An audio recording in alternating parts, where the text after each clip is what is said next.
Ano pakiramdam ng ano, ng magpa-practice sa dance studio? Ako visit, walang parking. Ito eh. Son!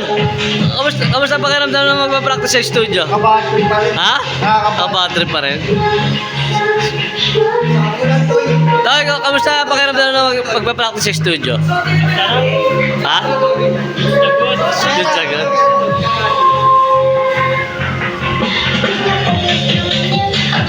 Yep. Pakiramdam ng magpa-practice sa studio?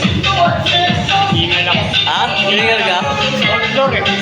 Hingal ako. Hi guys. Pakiramdam ng magpa-practice sa studio?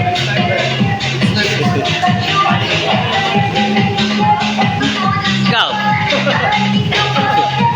Pakiramdam. Ano pakiramdam ng magpa-practice sa studio? Ayos lang. Parang wala kang gana. Ja.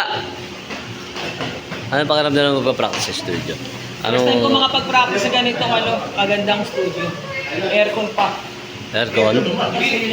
Anong level ng aircon? Level 3. Ha? Level 3. Okay lang.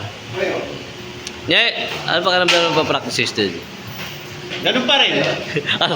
Kakabuisit? Problema pa rin. Problema pa rin. Kiki na. Konti na problema.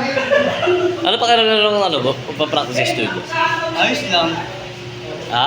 Ayos lang. Ayos lang. Gago, may laki. Gago. Ito na. Tara na. Final.